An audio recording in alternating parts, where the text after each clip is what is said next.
Grand Matin Sud Radio, 7h-9h, Patrick Roger.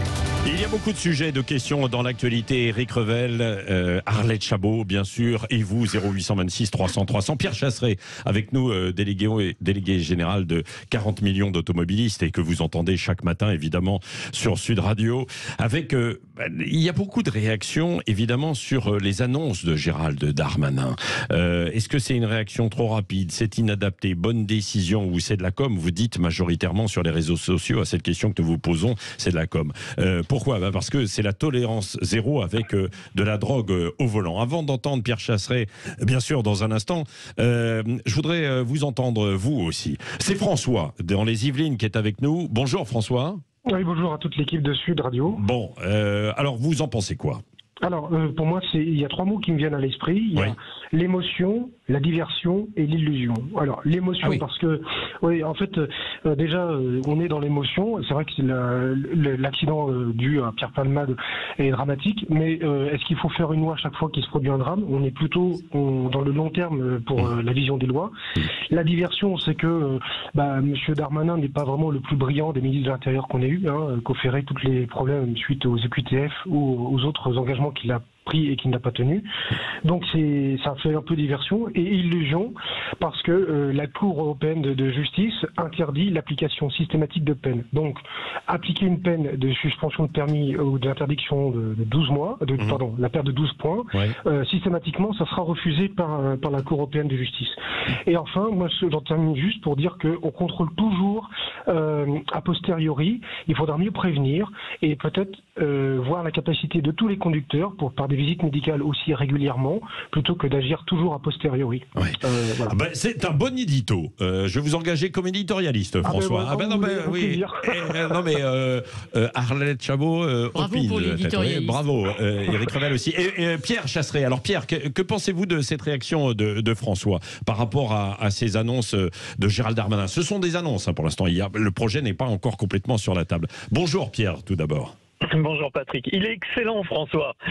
Effectivement, il a tout à fait raison, il a quasiment tout dit. En fait, on est tous dans l'émotion. Personne n'a envie de croiser quelqu'un qui est sous l'emprise de stupéfiants au volant. Personne n'a envie et jugerait supportable de perdre un membre de sa famille dans une typologie d'accident comme celui qui a touché Pierre Palmade. En revanche, aujourd'hui Patrick, lorsque quelqu'un est pris au volant, avec consommation de stupéfiants. Il y a déjà une rétention du permis de conduire. Il y a déjà une suspension du permis de conduire. Puis il y a le passage devant un juge qui va décider du temps de suspension ou du retrait du permis de conduire. En fait, là, Gérald Darmanin, il prend un pied de biche et il enfonce une porte ouverte. Donc en fait, ça n'a que très peu de sens. Juste le simple fait que chacun puisse se dire « Ah, il a raison, le ministre ». Mais la réalité, c'est qu'en fait, derrière cette phrase de bon sens, qui est une phrase que tout le monde a prononcée au moins une fois ces derniers jours en se disant « Ces gens-là, ils ne devraient pas avoir le permis ». On a un deuxième problème, Patrick. C'est qu'une fois que vous enlevez le permis de conduire à quelqu'un, si je vous l'enlève à vous, vous êtes quelqu'un de responsable, vous allez respecter cette interdiction de conduire. Mais si vous l'enlevez à un délinquant routier, il conduit quand même. Et j'en reviens à cette statistique française qui est déplorable. On a en gros 40 millions d'automobilistes. Dans ces 40 millions, il y a 1 million d'automobilistes qui roulent actuellement pendant qu'on se parle alors qu'ils n'ont pas ou plus de permis de conduire. La réalité, c'est que tant qu'il n'y aura pas de contrôle sur les routes, sur les stupéfiants, ou en tout cas pas suffisamment, tant qu'il n'y aura pas suffisamment de contrôle sur l'alcoolémie, tant qu'on continuera sur les radars automatiques et l'automatisation du système, et qu'il y aura de moins en moins de forces de l'ordre sur les routes, eh bien on n'arrivera pas à inverser la courbe de la sécurité routière. C'est ce qui se passe depuis 2013. En 2022, on avait les mêmes chiffres de sécurité routière qu'en 2013. Grosso modo, on n'avance pas, on n'évolue pas, on progresse pas. Ouais. Bon, on comprend, c'est très clair pour vous, Pierre Chasseret. D'un mot aussi, il y a une autre annonce qui est passée un petit peu plus inaperçue, mais tout de même dans la foulée, Gérald Darmanin a dit qu'on allait arrêter les retraits de points pour les entre guillemets petits excès de vitesse, 5 km/h au-dessus de la vitesse autorisée. Ça, c'est une bonne chose ? Oui, mais il le promet depuis le mois d'octobre 2022, enfin même pire, depuis le mois de juin 2022, avant les législatives. Et au final, ça devient l'Arlésienne. Cette mesure qui devait passer en Conseil des ministres n'est toujours pas présentée, donc toujours pas appliquée.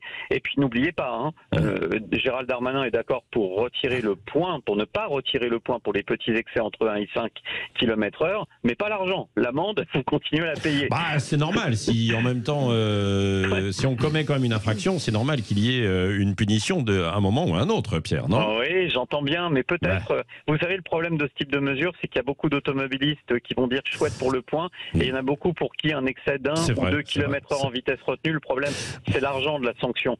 Donc, évidemment, il faut aller dans ce sens, et peut-être que c'est une bonne chose en tout cas, parce que si ça permet de faire constater qu'il n'y a pas d'effet négatif sur l'accidentalité, eh bien peut-être que notre ministre de l'Intérieur, derrière, pourra supprimer l'amende pour les tout petits excès de vitesse, qui sait. Oui, les petits, non mais c'est vrai, 5 km/h. Alors quand on dit 5, ça veut dire que c'est quasiment 10, puisque... non. Oui, non. Non, parce que, attention, là aussi on commet une erreur. En France, il n'y a pas de marge de tolérance sur les radars. Il y a une marge de correction, c'est une marge d'erreur qui est imposée par les fabricants du matériel, ce qui veut dire que quand le radar est légèrement décalibré, vous pouvez être pris en excès de vitesse, effectivement, pour 3-4 km/h réels. Et ça, c'est une vraie problématique. Nous, à l'association 40 millions d'automobilistes, si vous saviez, Patrick, le nombre de personnes qui nous appellent en disant « Je comprends pas, j'étais 3 ou 4 au-dessus comme d'habitude et je me suis fait flasher ». Eh ben oui. Merci en tout cas pour toutes ces précisions. D'un mot avant de passer sur les LR, Arlette Chabot, Éric Revel et puis vous, 0826 300 300. C'est de la com de la part de Gérald Darmanin, comme le disait François, en ajoutant que il y avait une part d'illusion. Éric Revel. On en discutait avec Arlette, ça nous fait quand même furieusement penser au type d'action politique d'un certain Nicolas Sarkozy. Vous savez, à l'époque, quand il n'était pas encore tout à fait candidat, il surfait sur l'émotion, ou même quand il était élu, il y avait une émotion, il y avait une loi. Ministre de l'Intérieur. Ministre de l'Intérieur. Enfin, je veux dire, le parallèle politique, il est frappant, il saute aux yeux entre les deux. Bon, moi, ce qui me frappe quand même, c'est que, même si apparemment, d'après ce que disait Pierre Chasseret, il l'avait déjà formulé, mais qu'un ministre de l'Intérieur dise... c'est pas très grave d'être en excès de vitesse, mais petit. Alors je comprends, moi-même j'ai été pris, correction technique effectuée. Vous pour 90, vous êtes à 92 et vous prenez l'amende et vous dites, mais enfin quand même c'est les règles, parce qu'au bout d'un moment vous la fixez à combien 80 même. Sur 80. Oui, bien sûr. Non mais sur des portions à 90, correction technique effectuée. Vous étiez à 95, vous tombez à 92 et vous prenez l'amende. Bon, moi ce qui me frappe, c'est que ça soit quand même un ministre de l'Intérieur qui dise ça, parce qu'après la règle vous la repoussez jusqu'à quand? Alors c'est à la fois du Sarkozy, Arlette, et puis il y a un côté aussi Georges Pompidou, arrêtez d'emmerder les Français en fait. Il y a un peu des deux chez Darmanin, donc il se positionne, oui, arrêtez d'emmerder les Français avec vos petits excès de vitesse. Alors, moi je reviens sur la suspension, les 12 points, enfin la suppression des 12 points. Je pense quand même qu'effectivement, il avait raison, Pierre Chasseret, il faut renforcer les contrôles. Il n'y a pas de campagne non plus de prévention, beaucoup sur la drogue, un tout petit peu sur le cannabis. Donc Gérald Darmanin promet... Beaucoup sur la vitesse, il y en a eu beaucoup sur la vitesse. Bien sûr, non, mais sur l'utilisation de l'alcool, il y a une campagne, parce que l'alcool est autorisé, et on explique que comme la drogue est interdite, notamment les drogues dures, finalement, il n'y a pas de raison de faire de campagne de prévention, puisque c'est interdit, on ne doit pas les utiliser. Donc, il y a effectivement, Gérald Darmanin annonce une multiplication des contrôles. Il y en a déjà sur le cannabis. Ça, c'est important. Après, ce qui est aussi important, dans un cas comme celui de Palmade, et pour tous les conducteurs qui feraient ça, c'est l'obligation de soins, de cure, de désintoxication. Donc, il faut, si on suspend le permis de conduire, il faut qu'il y ait une obligation de cure et que le permis soit rendu si effectivement l'automobiliste en infraction a suivi ou pas en fonction de son attitude. S'il ne le fait pas, on ne rend pas le permis.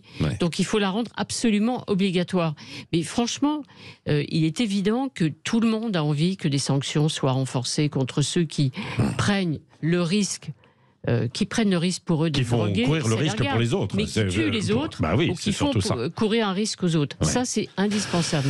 Oui, alors des risques, il y en a aussi évidemment en politique. Aurélien Pradier en a pris un certain nombre avec sa liberté de parole. Résultat, il a été écarté de sa fonction de vice-président exécutif des Républicains. Nous avions ce matin le co-vice-président justement des Républicains, François-Xavier Bellamy.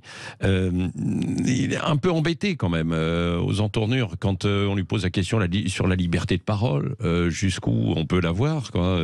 Quand on est au sein des Républicains.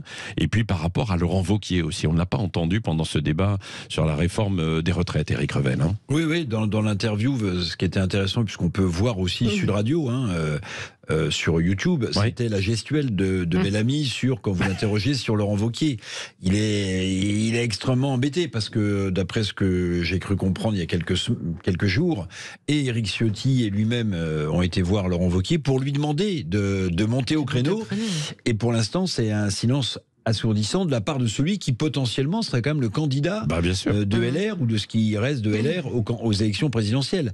Donc c'est vrai que ce silence embête jusque y compris les plus proches de Laurent Wauquiez, dont Bellamy fait partie. Vous connaissez la chanson, mais t'es où, pas là. T'es où, pas là, Laurent?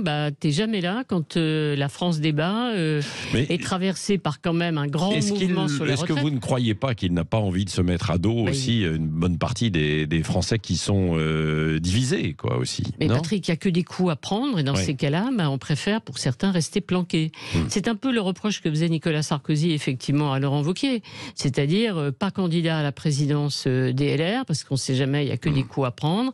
Il n'intervient pas sur les sujets essentiels, sur rien d'ailleurs. En fait, il ne parle pas. Il voit quelques-uns de ses amis, mais rien ne sort. Et ne pas s'exprimer sur la réforme des retraites, qui est quand même une réforme majeure, alors qu'on ambitionne effectivement d'être le représentant des LR à l'élection présidentielle, d'être candidat à l'élection présidentielle, c'est quand même extrêmement curieux. Donc il ne peut pas rester tout le temps réfugié dans sa région, président de région, mais qu'on n'entend jamais. Il va attendre combien de temps pour se préserver, être à l'abri? Surtout à l'abri, pas de coups, pas de risque. Surtout, il ne veut pas apparaître comme, entre guillemets, je dis, complice d'Emmanuel Macron pour faire adopter cette réforme des retraites. Vous n'en avez pas, Patrick. Quand vous dites, quand les LR défendent la retraite à 65 ans, au moins, comme le dit Éric Ciotti, il fait aussi de la politique à ce niveau-là. Non, mais il faut être cohérent avec ses choix. La politique, parfois, c'est de se taire, Éric Revel? Non. C'est plutôt le contraire qu'on reproche aux politiques, c'est de trop parler parfois pour rien dire. Donc, mais juste il y a un point que je partage pas avec Arlette, c'est que Laurent Wauquiez, pas candidat à la présidence des LR, je veux dire, il a vécu quand même un traumatisme, parce que sur ses positions, il s'est fait quand même sortir à coups de pied dans le derrière, si j'ose dire, y compris par Valérie Pécresse, vous vous en souvenez, Arlette? Donc il n'a pas envie de revenir président de LR, ça on peut comprendre, mais juste une chose qu'on peut partager, c'est que si Laurent Wauquiez ne sort pas et attend le résultat des LR aux élections européennes, s'il n'y a rien à ramasser aux élections européennes et que les LR font 6 points, il n'y aura rien à ramasser il pourra changer de parti parce qu'il n'y aura plus de LR. Bon, merci. Dans un instant, ça va se poursuivre, les débats avec Christine Bouillot et ses débatteurs avant que les programmes continuent. Jean-Jacques Bourdin, André Berkoff, évidemment, et puis jusqu'au Vraie Voix, notamment ce soir, et puis d'autres programmes. Tiens, on va se remettre un petit peu en tête 2-3 petites choses, et notamment ça, la future, la candidate à l'Eurovision, bien sûr, Lazara. Alors, Éric, vous... alors, c'est un mix de Edith Piaf, de Laura Fabian, de Clara Luciani. C'est une espèce de truc hybride. Alors, le point fort, c'est qu'on l'a déjà un peu en tête. On a déjà l'impression qu'on l'a écouté. Donc, c'est peut-être ça aussi le secret d'une réussite. Au niveau européen, je ne sais pas si on l'a écouté. Alors qu'il y a 40 ans, on avait gagné avec ça. Bien sûr. Ah oui, mais nous, on vit dans la nostalgie. C'était mieux avant. Bien sûr. Comment s'appelait-elle? Marie-Myriam. Elle a fait que ça comme chanson d'ailleurs. Je crois. Écoutez ce refrain. Ce monde d'amour, l'amour, c'est toi. Il faut peut-être la remettre en selle. Allez, passez une bonne journée sur Sud Radio.